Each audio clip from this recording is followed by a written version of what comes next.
Assalamualaikum warahmatullahi wabarakatuh. Kembali lagi di channel Suketir. Di kesempatan kali ini saya Mang Dayun akan melanjutkan cerita yang berjudul Orderan Kue dari Alam Sebelah. Sebelum cerita ini dimulai, jangan lupa untuk like, komen, dan subscribe channel ini. Dan juga tekan lonceng notifikasinya agar kalian semua tidak ketinggalan cerita-cerita terbaru dari kami. Tentunya tak usah berlama-lama lagi. Langsung saja kita masuk ke ceritanya.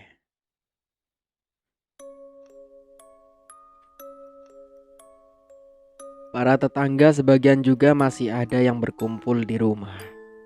Sesekali ada orang yang ingin melihat kami secara langsung dan bersalaman kepada kami. Pemilik warung yang sering kami titipkan kue juga datang semua. Beliau juga sangat shock atas berita hilangnya kami. Aduh, banyak orang yang menanyakan tentang kalian, Rim, ucap Ibu Sari. Sama, di warung saya juga banyak yang menanyakan kebenaran tentang hilangnya kalian, timpal Ibu Mida. Terus ibu jawabnya gimana? Tanyaku. Saya juga nggak tahu. Semoga aja kata saya tidak beneran hilang, jawab Bu Sari. Mereka bukan hanya menanyakan tentang kalian, tapi selama 3 hari orang juga udah pada mencari-cari kue buatan kalian, sahut Ibu Mida. Warung saya juga jadi sepi gara-gara kue kalian tidak ada, sambung Ibu Sari menceritakannya dengan menggebu-gebu. Iya, jadi sepi pembeli kami, Rim. Saat kalian sudah ditemukan dan pulang ke rumah, ibu cepat-cepat tutup warung dan langsung menuju ke sini, sahut Ibu Mida. Di pasar juga geger atas hilangnya kalian. Dan saat ibu sebelum kesini tadi, ibu berteriak kalau kalian sudah kembali ke rumah dengan selamat. Jelas Ibu Sari bersemangat. Seluruh orang di pasar ramai mengucapkan syukur bersama, sambung Bu Sari. Pokoknya kalian viral banget deh, sahut Bu Mida. Viral gara-gara hilangnya, Bu, jawab suamiku tergegah. Orang-orang di pasar, beliau berteriak meminta kalian dikembalikan. Siapa tahu kalian berdua disembunyikan oleh orang gaib, ucap Ibu Sari. Sebenarnya kami tidak disembunyikan, tapi kami masih dalam perjalanan pulang, Bu, jawab suamiku. Iya, siapa tahu kalian diculik untuk dijadikan pembuat kue terenak di alam gaib, sahut Bu Mida bergurau. Aku yang mendengar cerita beliau membuat aku tertawa geli. Beliau sangat bersemangat menceritakannya. Orang-orang di pasar juga selalu berteriak memanggil nama kami berdua, meminta untuk dikembalikan. Karena siapa tahu kami berdua dibawa ke alam gaib untuk dijadikan pembuat kue terenak. Itu dari cerita yang kudengar. Orang pasar sangat mengenal kami, walaupun hanya suamiku yang sering pergi ke pasar. Waduh, terima kasih banyak udah mau menjenguk kami ke sini, ucap suamiku. Iya, ibu sangat khawatir atas kalian berdua dan cepat-cepat ingin melihat kalian, jawab Ibu Sari. Ibu Sari dan Ibu Mida berpamitan pulang karena beliau dari sejak sebelum zuhur tadi. Beliau sudah datang dengan tergopoh-gopoh ingin bertemu kami. Kami pamit pulang ya, Rim, ucap Bu Sari. Oh iya, Bu, jawabku sambil bersalaman dengan Bu Sari dan Bu Mida. Assalamualaikum, ucap Bu Mida. Waalaikumsalam, jawab kami bersamaan yang berada dalam rumah. Hari ini lumayan banyak tamu yang ingin bertemu dengan kami dan ingin mendengar cerita dari kami.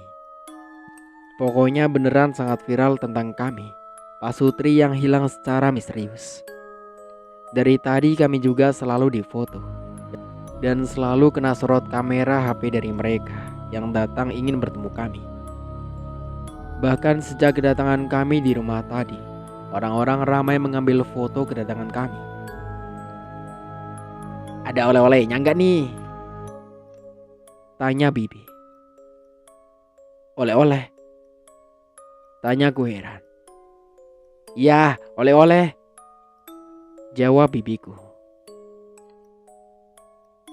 "Emang Ilham dan Rima habis liburan datang keluar kota? Ada-ada aja," saut pamanku tertawa terbahak-bahak. Setelah mendengar kata oleh-oleh, aku kembali teringat dengan bingkisan plastik misterius itu yang entah apa isinya. Sudut pandang Ilham. "Alah, hafalannya cuma segitu doang," cetus salah seorang anak kecil itu. "Kami juga hafal tahu," sahut satunya. Sedangkan yang satunya terus membaca ayat kursi bersamaan tawa mereka. Rima sangat ketakutan karena mendapat respon dari anak kecil itu. Setelah mereka mengucapkan begitu, tiba-tiba angin berembus. Saat bersamaan dengan datangnya angin, mereka juga ikut menghilang dan lenyap dari hadapan. Aku tetap melajukan mobil dengan pelan. Entah orang-orang di sini mau kemana, tapi mereka berbondong-bondong berjalan sambil memegang dupa. Mobil berjalan sedikit demi sedikit, melewati orang yang sangat banyak itu. Setelah mereka sudah berada jauh di belakang, hutan ini kembali sunyi, tidak ada seorang pun yang ada. Mungkin ada, tapi bukanlah manusia seperti kami. Terdapat pohon-pohon besar berjajar di pinggir jalan. Di jalan ini juga terdapat seperti jembatan kecil yang menanjak. Baru saja ditakutkan dengan anak kecil yang menghalangi jalan, dan kini aku harus melihat penampakannya lebih menakutkan. Meski sering aku melihatnya, tapi baru kali ini yang mungkin benar-benar nyata. Rima berkali-kali mengucapkan istighfar. Aku tidak bisa berbuat apa-apa. Mau tidak mau, kami harus melewati pocong yang berdiri tepat di pinggir jalan itu. Sebisa mungkin mataku tidak ingin melihatnya, tapi tetap saja aku tidak bisa menghiraukan begitu saja. Rima selalu berucap kalau dia sangat ketakutan penuh. Aku juga meminta Rima untuk menghiraukannya saja. Jangan dilihat, karena memang di sini banyak suka yang jahil. Sebisa mungkin aku membawa mobil dengan penuh kehati-hatian. Kalau ada yang mengejutkanku, tiba-tiba bisa-bisa kami menabrak pohon besar yang ada di sisi jalan. Sama seperti sebelumnya tadi, yang aku kira ada seorang perempuan yang kulihat mau menyeberang, dan aku takut ketabrak. Ternyata itu hanya tipu daya saja untuk mencelakakan kami. Jalanan yang berbatu dan aku juga tidak pernah melewati jalan ini. Makanya aku sangat pelan bawa mobil. Aku juga terus meminta Rima untuk tidak putus berdoa. Aku rasa lebih baik Rima tertidur saja daripada harus melihat pemandangan sekitar sini yang langitnya tertutup oleh dahan-dahan pohon yang rimbun. Sinar rembulan juga tidak bisa masuk sedikit pun karena tidak ada celah saking rimbunnya. Aku rasa lebih tepatnya kami memasuki sebuah terowongan yang gelap gulita. Di kesunyian malam, Rima berucap ingin muntah. Dia meminta untuk membuka kaca mobil dan memuntahkannya keluar. Aku sangat khawatir siapa tahu tidak sengaja Rima memuntahkan tepat terkena orang lewat atau apa. Aku meminta Rima untuk memuntahkan di dalam mobil saja, karena aku mencari plastik kosong di dalam mobil tidak ada. Mobil terus berjalan meski pelan. Kurasa Rima tidak jadi muntah dan dia sudah bisa mengendalikannya. Angin malam menusuk sampai ke tulang. Walaupun kaca mobil sudah ditutup rapat, tetap saja semilir angin bisa masuk. Kami kembali dihadapkan dengan persimpangan jalan. Tapi kali ini jalannya sunyi. Tidak seperti sebelumnya yang kulihat banyak sekali orang. Aku membaca bismillah dan memilih jalan yang lurus. Sehabis dari pemukiman Nadia tadi, kami sudah melewati 2 persimpangan. Kami berdua diam. Tidak ada sepatah kata pun. Tatapanku selalu fokus ke jalanan. Kurasa di sebelah kananku ada yang berlari kencang. Netraku juga sempat menangkap bayangan itu. Namun, tidak begitu jelas kulihat. Sekilas kulihat Rima, sepertinya dia tidak melihatnya, karena bayangan itu benar-benar cepat sekali. Tiba-tiba, di sebuah hutan ini terdengar jelas suara HP yang berdering. Rima menatapku. Dia juga menanyakan apa itu suara binatang. Muka kami berdua menegang. Badanku ikut merinding. Jantungku berpacu lebih cepat. Suara HP yang berdering hampir memenuhi surut hutan ini. "Punya HP siapa, Bang?" tanya Rima berbisik. Tiba-tiba, ada yang menjawab pertanyaan Rima itu.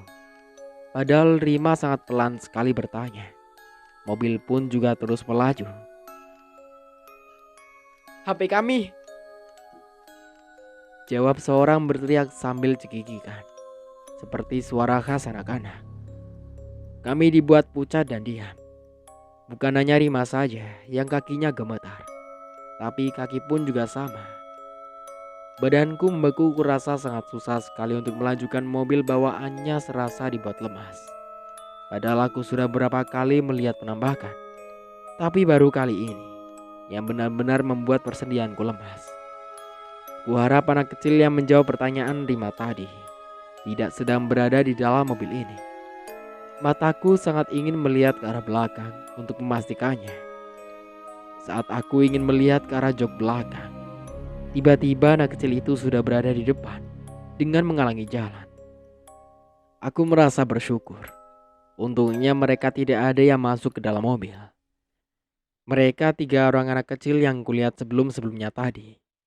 Pakaian mereka juga masih sama. Mereka memakai baju setelan bermotif Upin Ipin. Kurasa mereka anak kembar.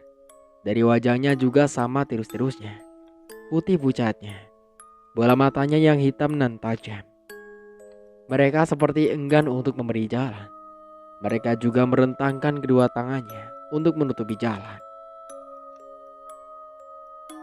"Nadia dikasih tumpangan, kenapa kami tidak?" ucap salah seorang anak kecil yang di depan kami. "Iya, padahal kami juga mau ikut naik mobil," sahut yang satunya.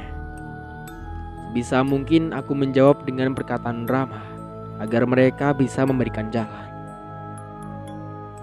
Apa yang kudapat, mereka malah berkata kalau ini adalah jalanan mereka.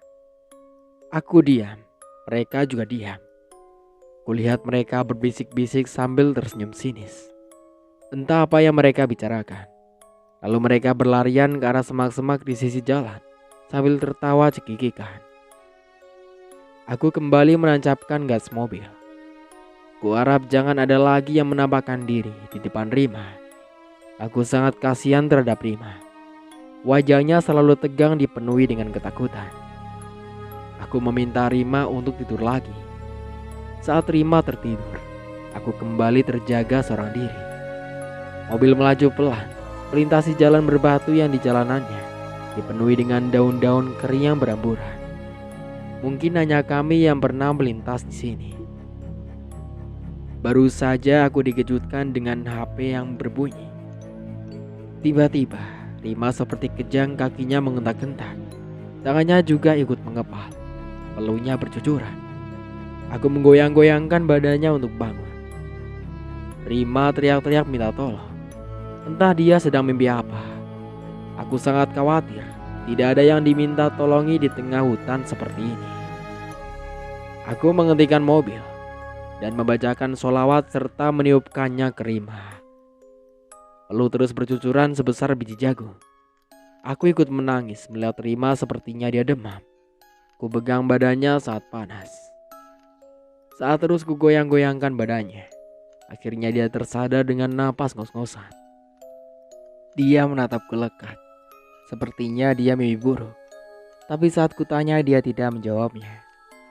Aku meminta Rima beristighfar, serta aku serahkan sebotol air putih yang tersisa sedikit. Dia meneguknya dengan perlahan. Aku menyerahkan jaketku untuk Rima. Setelah itu, Rima meminta untuk secepatnya jalan lagi. Aku langsung mengiyakannya. Saat di jalan, Rima terus menangis sesenggukan. Sudah aku bilang jangan terus menangis, karena ini masih di tengah hutan. Aku takut kalau orang-orang penghuni di sini merasa terganggu. Baru saja meminta Rima untuk jangan menangis. Tiba-tiba aku mendengar suara tangis lain. Rima terdiam menatapku. Walaupun Rima sudah terdiam, dari seorang itu masih terdengar. Orangnya tidak ada menampakkan dirinya, tapi suara isaknya begitu jelas. Lagi-lagi dadaku berdegup kencang. Jujur saja aku juga sangat takut, tapi aku menyembunyikannya dari Rima. Mobil terus melaju membelah kegelapan malam. Kami kembali tiba di persimpangan yang ketiga kalinya. Simpangan kali ini berupa simpangan 4 pada umumnya, dan aku kembali memilih jalan yang lurus. Singkat cerita, kondisi Rima semakin buruk. Dia benar-benar memucat. Saat memilih jalan lurus, hutan dengan pohon besar yang melindungi langit kini sudah kelihatan. Aku tersenyum bahagia, bisa menatap langit dengan sedikit terang kuning kemerah-merahan.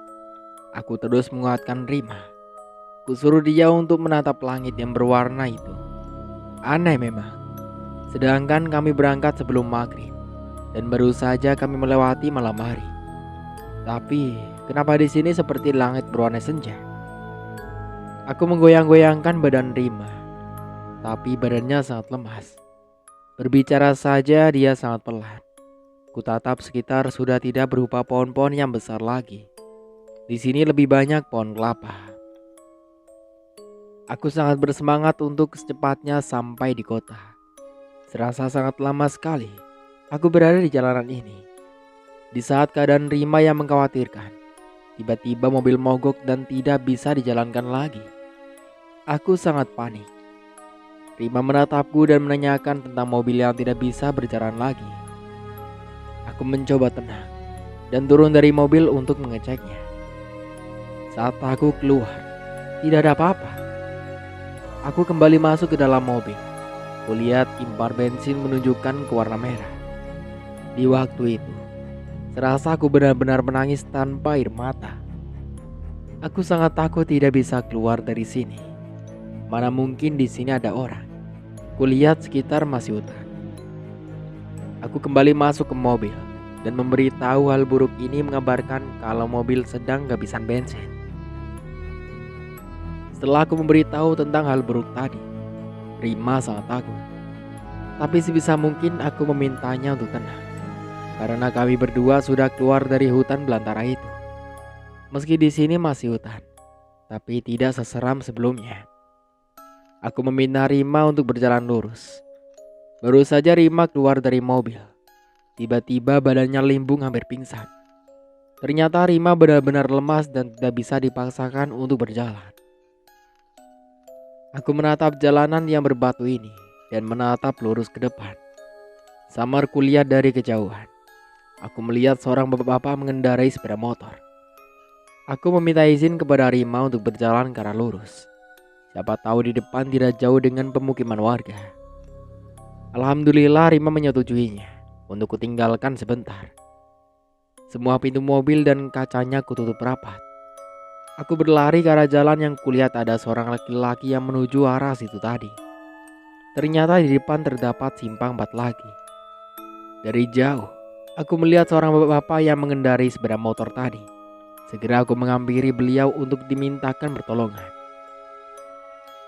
"Permisi Pak," sapaku ramah. Aku memang benar membeli bensin saat di hutan itu. Kutemui seorang bapak-bapak yang menaiki sepeda motor itu dan menanyakan langsung kepada beliau. Ternyata aku langsung melihat sebuah perkampungan atau dusun begitu. Di sana ada warung dan yang menjual bensin juga. Segera mungkin aku membelinya. Sang penjual bensin itu amat sangat senang, karena aku membeli bensin sekaligus 5 liter. Kata beliau, sedikit lagi memang sampai ke kota. Aku membawa jerigennya sambil berlari. Aku khawatir dengan Rima yang kutinggalkan di mobil sendirian. Setelah sampai ku ketok-ketok kaca mobil, tapi Rima seperti enggan untuk membukanya. Ia seperti ketakutan. Untungnya itu tidak lama. Segera Rima memelukku, entah apa yang terjadi. Setelah mengisi bensin, aku langsung jalan dan meletakkan jerigen itu di bawah pohon besar. kata sang pemiliknya, letakkan di bawah sini saja. Kami sudah benar-benar keluar dari hutan kegelapan itu. Saat setelah kehabisan bensin, kami sempat melihat ular yang sangat besar. Bahkan aku baru pertama kali melihat ular besarnya begitu seperti bantal guling. Monyet-monyet teriak-teriak dan loncat-loncatan di dahan pohon. Memang sempat aku melihat penampakan lagi, tapi seperti penampakan orang yang berlari kencang, bak seperti kilat. Kurasa itu bukanlah manusia. Setelah orang itu berlari cepat kilat, kulihat orang itu menaiki pohon kelapa yang tinggi menjulang cepat mungkin. Rima memang bertanya tentang orang yang berlari cepat itu, tapi aku tidak menjawabnya dan mengalihkan kepada monyet-monyet yang banyak saja. Aku sangat senang dan bersyukur tiada henti bisa keluar dari hutan itu.